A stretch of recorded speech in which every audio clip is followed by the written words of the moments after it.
सभी को अस्सलाम वालेकुम, नमस्कार, आदाब, सत श्री अकाल, जय हिंद, जय भारत।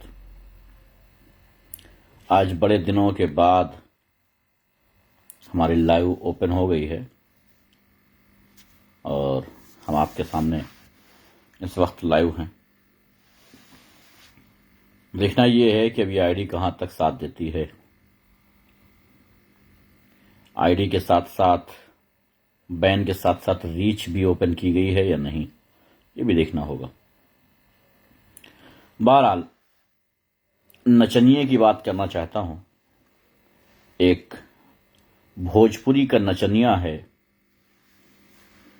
जो लोगों की हड्डियां तोड़ने के भाषण खुलेआम मंच से देता है, लोगों को ऊपर पहुंचाने का ठेका ले रखा है उसने। खुलेआम वो कहता है कि जिसका मन बढ़ गया हो उसके घुटने तोड़ दो और नहीं तो ऊपर पहुंचा दो। सबसे बड़ी बात मैं ये पूछना चाहता हूं कि मन बढ़ना मतलब क्या होता है? जिगर वाला, जिसके ज्यादा जिगरा हो गया हो, मन बढ़ गया हो, वही ना।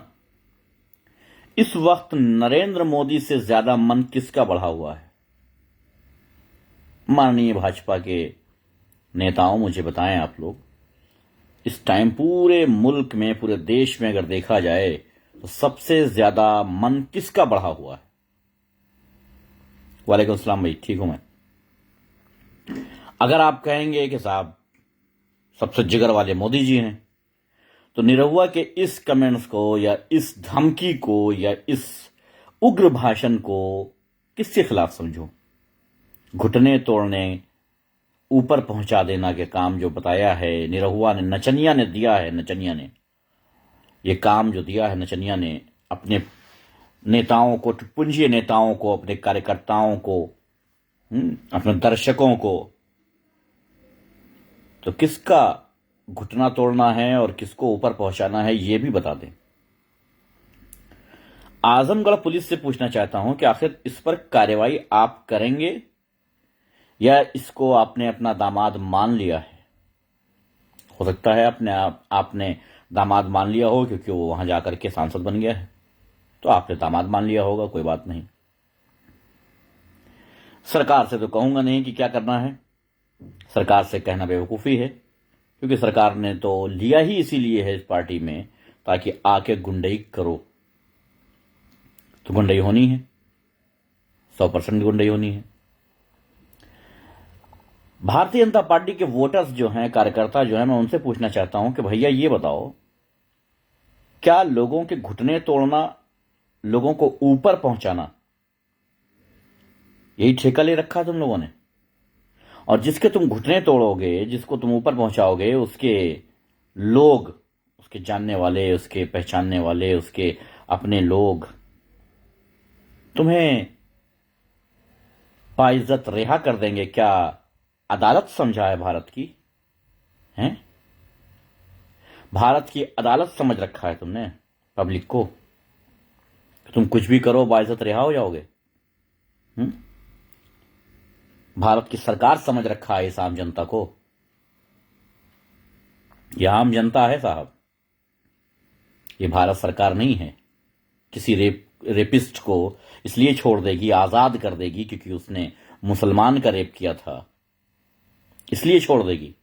नहीं साहब, थोड़ा सा गलत सोच रहे हैं आप। और ना ही ये अदालत है कि आपके नाम के आगे क्या है यह देख करके फैसला दिया जाएगा। नहीं, आप जिसके घुटने तोड़ने की बात कर रहे हैं वो आपकी भी 206 हड्डियों को 412 कर सकता है, याद रखिएगा। तो आप ये न सोचिए कि आप बड़े 30 मार खां हैं। जितना ब्लड आपकी हड्डियों में बह रहा है, नसों में बह रहा है ना, उतना ही ब्लड किसी और की नसों में भी बह रहा है। जितनी हड्डियां आपके हैं ना, उतनी ही हड्डियां किसी और के भी हैं। तोड़ आपकी हड्डियां भी सकता है। इस लाइव के बाद फिर मुझे बैन किया जा सकता है, नो प्रॉब्लम, आप मुझे फिर से बैन कर दें। लेकिन मैं ये बता देना चाहता हूं कि मुसलमानों के खिलाफ जो नफरत का बीज बोया था, जो अब शजर बन चुका है, शजर मतलब तुम लोग नहीं समझोगे, चलो मैं सीधे बोल देता हूं, पेड़ बन गया है, उस पेड़ को काट के फेंक दो, बेहतर रहेगा। क्योंकि नफरत के पेड़ के नीचे बैठने वाले तुम लोग साया नहीं मिलेगा, याद रखना। वालेकुम अस्सलाम भाई, कैसे हैं? मुसलमानों के खिलाफ एक, अब ये नहीं कहूंगा कि साहब षड्यंत्र चल रहा है, ये नहीं कहूंगा। खुलेआम मुसलमानों की मुखालिफत हो रही है, कोई नई बात नहीं है। खुलेआम लोग गुंडई कर रहे हैं। अब आप किसी एक मर्डर केस को उठा लीजिए, किसी एक मर्डर केस को हाई पब्लिसिटी दी जाती है। अगर क्रिमिनल मुसलमान है तो हाई पब्लिसिटी, अगर क्रिमिनल मुसलमान नहीं है तो कोई बड़ी बात नहीं है। 2-4-10 मर्डर होते रहते हैं दिन भर में। भारत में 90 बलात्कार डेली होते हैं, कोई दिक्कत की बात नहीं है।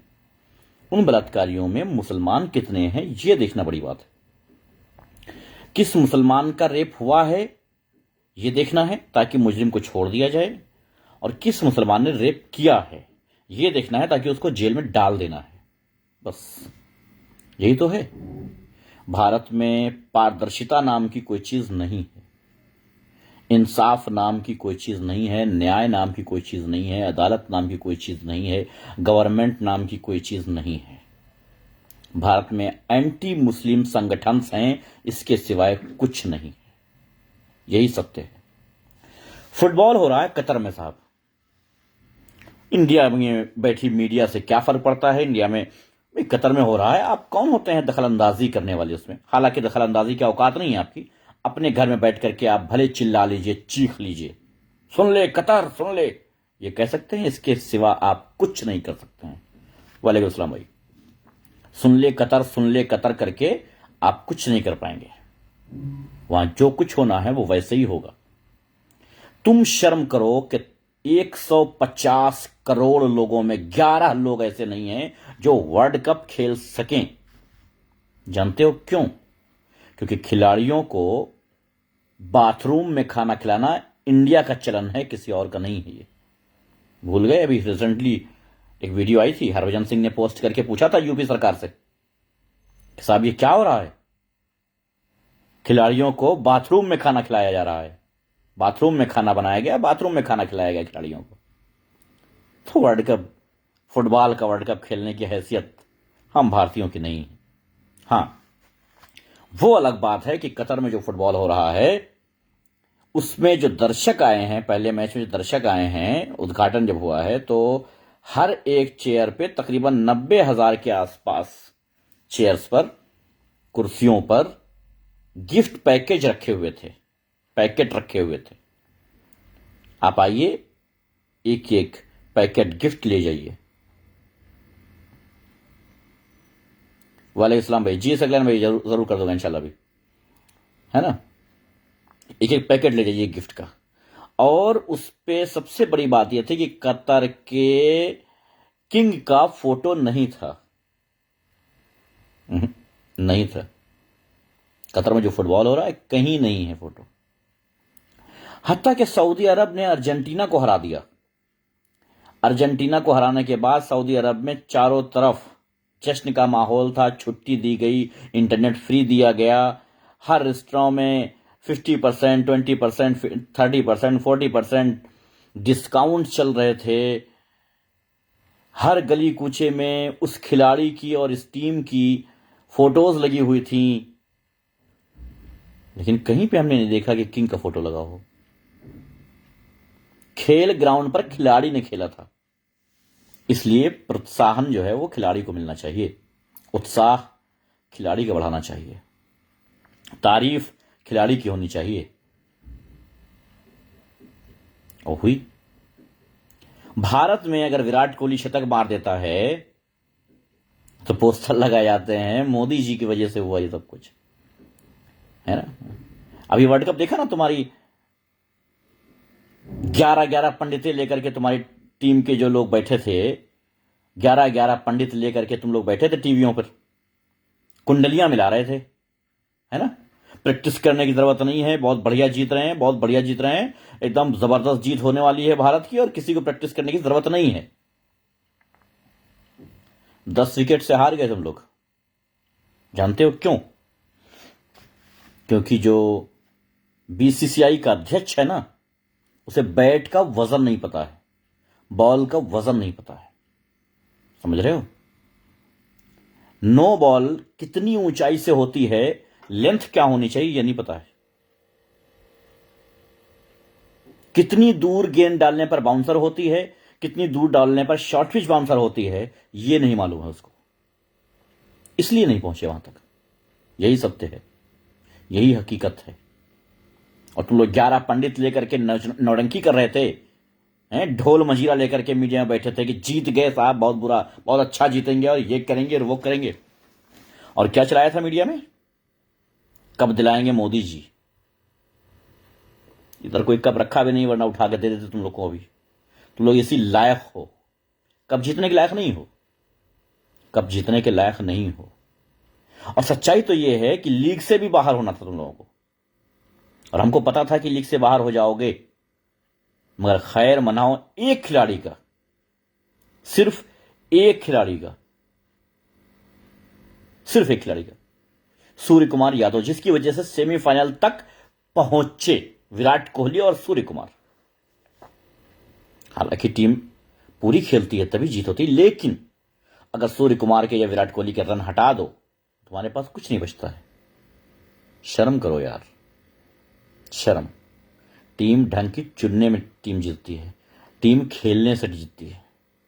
15-15 किलो के पेट लेकर के कोई नहीं जीतता है। और बैठ करके ढोल मंजीरा बजा करके मीडिया में 11-11 पंडित लेकर के वहां कुंडलियां मिला करके मैच नहीं जीते जाते हैं। अगर तुम समझते हो 11 पंडित लेकर के मैच जीत सकते हो तो वर्ल्ड कप तुम्हारे घर में रखा होता। समझ रहे हो? 83 के बाद 11 में जीते हो, 7 और 11 T20 अगर जोड़ लिया जाए तो 7, वरना 11 में जीते हो, और 11 से 22 हो गया है। तो शर्म करो, शर्म करो, बहुत जरूरी है। 7 के बाद अभी तक नहीं जीत पाए हो, रीजन जानते हो? क्योंकि तुम लोग उछलते ज्यादा हो, खेलते कम हो, ये बात है। निरहुआ जैसे नचनियों को सांसद बनाते हो, क्या मालूम उसको किसी चीज के बारे में। गूगल करो इस नचनिए का नाम और अश्लीलता देखो जाकर के गूगल पे। किस बेहतरीन समाज की उम्मीद कर रहे हो इस नचनिए से? किस बेहतरीन समाज की उम्मीद कर रहे हो इससे?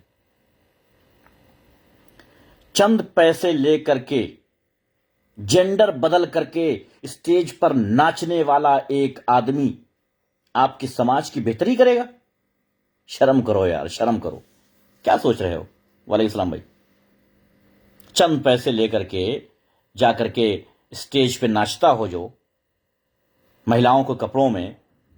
अब तुम ये समझते हो कि तुम्हारे समाज को वो सुधार सकता है, तो धन्य हो महाराज, तुम्हारा समाज इसी काबिल है, इसी लायक है। तुम्हारा समाज इसी काबिल है, वो इन्हीं लोगों के काबिल तुम लोग हो।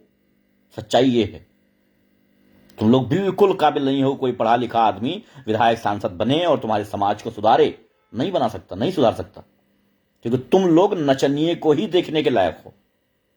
नचनिए को ही तुम लोग अपने सर पे बिठा सकते हो, उसके ही तलवे चाट सकते हो, बस।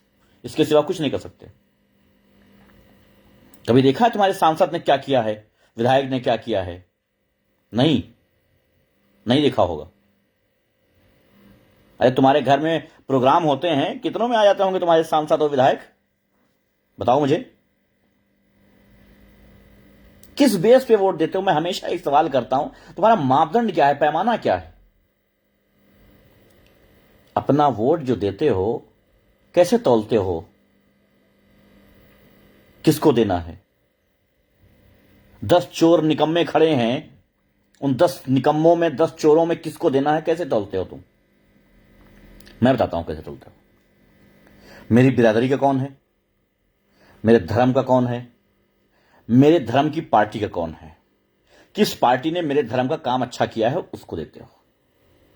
स्कूल से मतलब नहीं है, एजुकेशन से मतलब नहीं है। और जो एक बवंडर जो करते हो ना, सभी भारतीयों को मैं बता देना चाहता हूं, शेयर कर देना मेरे भाइयों। पहली बात तो ये वीडियो शेयर कर देना, क्योंकि फेसबुक लाइव मेरी बंद कर दी जाती है, क्योंकि रीच रोक दी गई है, इस वजह से।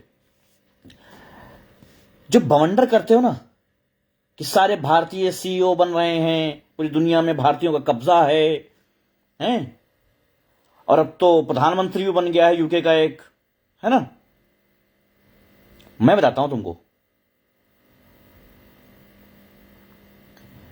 सच ये है कि वो भारतीय मूल के हैं जरूर, लेकिन वो भारतीय नहीं है। ठीक है, वो भारतीय नहीं है। सुंदर पिचाई का एजुकेशन देखो जाकर के कहां हुआ है, यहीं अपने उत्तर प्रदेश में हुआ है क्या? यूपी बोर्ड से पढ़ाई की थी क्या? है यूके का प्रधानमंत्री ऋषि कहां, बिहार में पढ़ाई की थी? कहां की थी, बताओ मुझे। शुक्रिया भाई, कहां किया था? सबको उठा के देख लो, कहां पढ़े हो भाई? एजुकेशन कहां हासिल की है तुमने? प्रैक्टिस कहां की है तुमने? तौर तरीके कहां के सीखे हो तुम? शर्म करो। उन लोगों पर अपने आप को तरजीह दे रहे हो कि साहब हम तो यार भारतीय हैं सब। कौन से भारतीय हैं भाई? ये कौन सा भारतीय होता है? शर्म करो, अपना एजुकेशन सिस्टम सुधारो। और रही बात यह कि हम पाकिस्तान से अच्छे हैं, अबे किससे मिला रहे हो अपने आप को? शर्म नहीं आती है? कब शर्म आएगी तुमको? कब आएगी शर्म? अब एक गली के क्रिकेटर से अगर विराट कोहली को मिलाने लगोगे, गलियों में खेलने वाला खिलाड़ी हो, जब विराट कोहली को कहे कि भाई साहब ये तो अच्छा नहीं खेल रहा, देखो अरे फलाने हैं उनसे बहुत अच्छा खेलता है, तो गधे हो तुम, एक नंबर के गधे हो तुम। क्योंकि तुम गली की क्रिकेट को विराट कोहली से मिला रहे हो, विराट कोहली को गली की क्रिकेट से मिला रहे हो। पहले अपनी औकात देखा करो, अपनी हैसियत देखा करो, उसके बाद अपने से ऊपर वाले से मिलाने की कोशिश किया करो। तुम लोग नाली के कीड़े बने जा रहे हो। इंसान बनने की चाहत मर गई है तुम में। तुम लोगों में इंसानियत नाम की चीज मर गई, जानवर हो गए हो तुम लोग। तुम लोग अपने आप को नाली के गंदे कीड़ों से मिलाने लगे हो। अगर तुमको देख करके कोई ये कहे कि बहुत गंदे हो तो बुरा मान जाओगे तुम कहोगे नाली में से कल कीड़ा निकला था, हमने देखा था, वो जितना गंदा था उससे कम गंदे हैं हमें। क्या बात कर रहे हो, हमको गंदा कैसे कह दिया? हम तो कीड़े से कम गंदे हैं, ये कहोगे तुम लोग। शर्म करो, शर्म। सोच को छोटी करते जा रहे हो अपनी। और मेरा फिर से बैन करना है फेसबुक, फिर से बैन कर देना, लेकिन मैं बोलूंगा उसी तरीके से। अदालत को यह कहना पड़ रहा है कि मुख्य चुनाव आयोग जो भी है, मुख्य चुनाव आयुक्त, उसको ऐसे इंसान को होना चाहिए जो प्रधानमंत्री पर भी एक्शन ले सके। माननीय, क्या हम ये मान लें कि प्रधानमंत्री पर एक्शन लेने की जरूरत है? हां माननीय, क्या हम ये मान लें कि अभी जो है वो नकारा है चुनाव आयोग? हां, सच ये है। हालांकि अदालतों की बात मानना भारत में माने नहीं है, भारत सरकार हो या यूपी सरकार हो, नहीं मानती है। बकने दो अदालत को, होते कौन है वो बोलने वाले?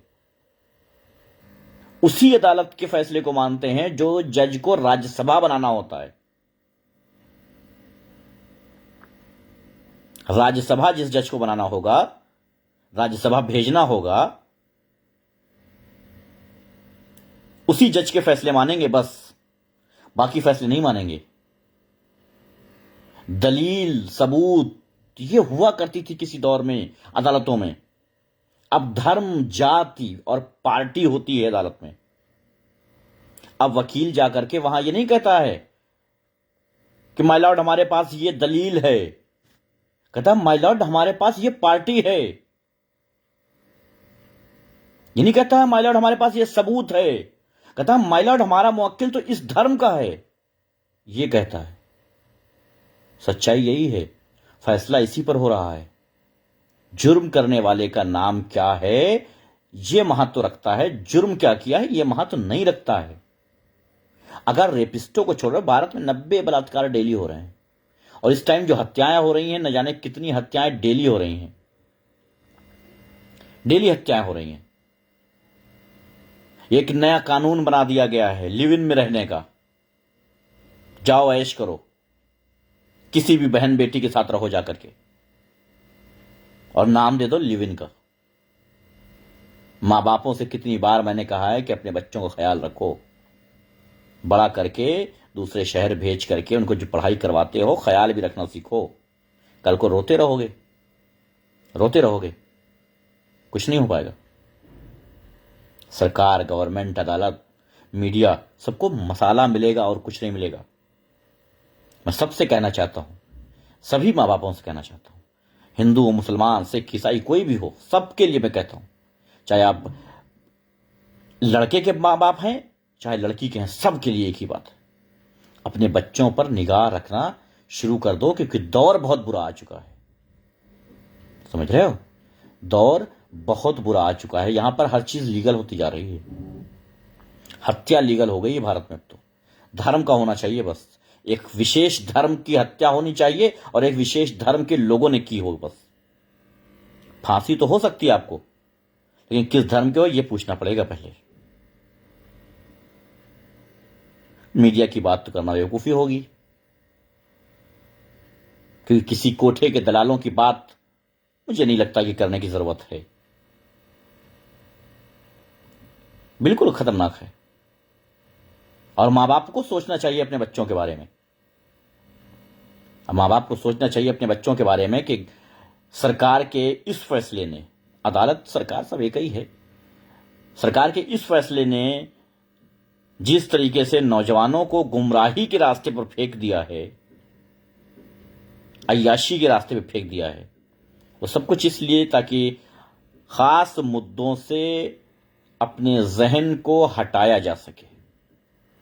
बस मेन मुद्दों से दिमाग भटकाया जा सके, मेन मुद्दों से भटकाया जा सके, इसलिए तुम्हारे लिए अय्याशियों के दरवाजे खोल दिए गए हैं। याद रखना इतना। क्या करूं, आदत से मजबूर हूं, खुला ही बोलूंगा, बस सीधी बात। और निरहुआ जैसे नचनियों को भूल जाओ। अब उनको वोट करने वालों शर्म करो, चुल्लू पर पानी में डूब मरो, तुमने वोट किया है तो। समझ रहे हो? ये वो दोगले हैं जो कहते हैं कि जनसंख्या नियंत्रण होनी चाहिए, 2 बच्चों से ज्यादा किसी के नहीं होने चाहिए, ये है वो है, दुनिया के भाषण देते हैं, और खुद कितने कितने बच्चे करके बैठे हैं, देख लो जाकर के। अभी मीडिया कैमरा जो है वो मनोज तिवारी की वाइफ के पेट पे है, एक एक सेकंड की, एक एक पल की खबर आ रही है, एक एक पल की। अरे डॉक्टर तो अल्ट्रासाउंड करने के बाद बताएगा सब कुछ, लेकिन अगर मनोज तिवारी के होने वाले बच्चे के बारे में पूछना है, कुछ कोई जानकारी चाहिए आपकी, तो भारतीय मीडिया के पास चले जाइए, मिल जाएगी। अजूबा पैदा होने वाला है, 3रा बच्चा है उसका, और जनसंख्या नियंत्रण कानून जो है वो लागू होना चाहिए, इसके लिए मनोज तिवारी धरने पर बैठ जाएगा। दोगलापन है खुलेआम। एलॉन मस्क के आने के बाद जिस तरीके से भारतीयों को लात मार करके ट्विटर से भगाया गया है, शुक्रिया भाई, जिस तरीके से भारतीयों को लात मार करके भगाया गया है, बेरोजगार कर दिया गया है, हर कंपनी से तुम्हारा एक दिन यही हाल होने वाला है, क्योंकि तुम अपना कंपेयर पाकिस्तान से करने लगे। कंपेयर तुमको करना चाहिए था अमेरिका से, चाइना से, लेकिन नहीं, तुम अपना कंपेयर पाकिस्तान से करने लगे हो। तुम अब नाली के कीड़े के सिवा कुछ नहीं बचोगे, सिंपल सी बात है। वहां एक बाइक, नॉर्मल बाइक, अगर होंडा की अपने यहां जो आती है 40-50 हजार की थी, इस टाइम तो 80 हजार की हो गई है, वहां 2 लाख रुपए की आती है। अब ये कहो कि भारत में महंगाई हो गई है, होंडा की गाड़ी जो 40 हजार की थी वो इस टाइम 80 हजार की मिल रही है। कभी देखा तूने प्राइस? 2014 में 13 में 40 हजार की आया करती थी स्प्लेंडर प्लस, स्प्लेंडर वगैरह, न जाने कौन कौन थे वो, और अब वही गाड़ियां 80,000 की हो गई हैं। अगर कहो कि महंगाई हो गई है तो कहेंगे पाकिस्तान में देख रहे 2 लाख की है। पाकिस्तान मत जाओ, पाकिस्तान में कितने की है मतलब नहीं है। हमारी कंट्री में 40,000 रुपए प्राइस 8-10 साल में कैसे बढ़ गया? पूछा कभी? जाना कभी? किसी भी चीज की, अरे तुम क्या बात करोगे? सिलेंडर 300 से सीधे 1200-1300 पहुंच गया है, 1000 पहुंच गया है। क्या कर लिया तुमने? पाकिस्तान में 1500 का मिल रहा है, ये बड़ी खबर है। जब जब कहोगे सब्जी महंगी हो गई, कहेंगे पाकिस्तान में टमाटर के लिए आफत, पाकिस्तान में मार हो रही है, लड़ाई हो रही है, जंगें हो रही हैं, मर्डर हो रहे हैं टमाटर के लिए। हमें लगा रही यार पाकिस्तान में तो मर्डर हो रहे हैं टमाटर के लिए, हमको तो मिल जा रहा है कम से कम 200 रुपए किलो, लेकिन मिल तो जा रहा है। खुश हो गए। बाहर की दुनिया देखो, समझो बाहर की दुनिया। बर्बाद हो रहे हो तुम। पाकिस्तान पाकिस्तान पाकिस्तान करके झूठ बोल बोल करके, पाकिस्तान की झूठी खबरें ला करके, बना करके, मन गढ़ंत कहानियां बना करके पूरे देश को गुमराह कर रहे हो। झूठे हो तुम लोग। पाकिस्तान का नाम जो लेकर के झूठ फैलाते हो, अफवाह फैलाते हो, देश में झूठे हो। पाकिस्तान में एक 7 साल की लड़की का नाम था जैनब, 7 या 8 साल की लड़की थी जिसका अपहरण और बलात्कार हुआ था। कितने दिनों में फांसी हो गई थी? जरा गूगल कर लेना। उसके मुजरिम को कितने दिनों में फांसी हो गई थी, ये गूगल कर लेना। करके दिखाओ। अगर माई के लाल हो, पाकिस्तान से कंपेयर करते हो, चलो फांसी देके दिखाओ किसी बलात्कारी को उतने दिन में, करो कंपेयर। तो तुम तो पाकिस्तान का मुकाबला भी नहीं कर सकते हो। किस लिए कहते हो पाकिस्तान पाकिस्तान पाकिस्तान? पाकिस्तान के भी मुकाबले में कहीं नहीं आते हो तुम, कहीं नहीं आते हो। और आवाम से भी कह दूं कि तुम ये मत सोचो कि पाकिस्तान से बेहतरीन आवाम तुम हो ना, ना, नहीं हो। अगर होते तो अपने देश के लिए सड़कों पर निकल आते, लेकिन नहीं निकले हो। खामोशियों से अपने घरों में बैठे हो और कुछ नहीं। जापान की पब्लिक पता है कैसी है? शर्म से डूब मरना चाहिए भारतीयों को। देखो सुनो, कतर में फीफा वर्ल्ड कप हो रहा है फुटबॉल का। कल मैच था जापान का जर्मनी से, जापान ने जीत लिया। जीतने के बाद जो दर्शक आए थे फुटबॉल देखने, पूरा ग्राउंड, स्टेडियम में जहां बैठे हुए थे, जहां चेयर्स लगी होती हैं, कुर्सियां लगी होती हैं, बैठने के लिए होता है, वहां 90,000 कुर्सियां थीं। और पूरी कुर्सियों का वो एरिया सफाई करके गए हैं, वो साफ करके गए हैं, कूड़ा बटोर के समेट के। हर एक जापानी के हाथ में आपको एक पन्नी मिलेगी, प्लास्टिक मिलेगी, कपड़े की, उसकी कचरे की। पूरा ग्राउंड साफ करके गए हैं। वो गंदा करके नहीं गए हैं, साफ करके गए हैं। जर्मनी के जो लोग फ्लैग छोड़ करके चले गए थे ना, उन फ्लैगों को उठा करके सही से कुर्सी पे रख के गए हैं, इज्जत दे के गए हैं दूसरी कंट्री के फ्लैग को। फर्क देखो हम में और उनमें। अगर मिलाना है तो जापान जैसे कंट्री से मिलाओ अपने आप को। कहां मिला पाओगे? औकात होनी चाहिए। सब औकात औकात की बात होती है साहब, सब औकात औकात की बात होती है। कोई देश के लिए गोलियां खाता है और मर जाता है, कोई देश के लिए गालियां खाता है और मस्त रहता है। औकात औकात की बात है ये, सिर्फ औकात औकात की बात। किसी देश में बलात्कारी को फांसी हो जाती है और किसी देश में बलात्कारी को अच्छे व्यवहार के लिए आजाद कर दिया जाता है, ये कह के कि वो अच्छा व्यवहार है उसका। औकात औकात की बात है साहब, यही तो औकात है हमारी। अब क्या औकात है ये नहीं पता, लेकिन यही औकात है। बलात्कारियों को छोड़ देना, शिष्टाचारी बताना, पूजा करना, उनके पैर छूना, यही तो जानते हो। और क्या जानते हो?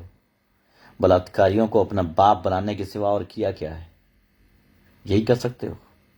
बाकी समझदार हो, जो हम कह रहे हैं क्यों कह रहे हैं और कितना कह रहे हैं ये खुद समझ जाओ। बहुत बहुत शुक्रिया आप सबका, धन्यवाद। अगर मेरी आईडी बची रही तो नेक्स्ट टाइम इंशाल्लाह कल लाइव आऊंगा। बहुत बहुत शुक्रिया आप सबका। अल्लाह हाफिज, अपना अपना ख्याल रखें।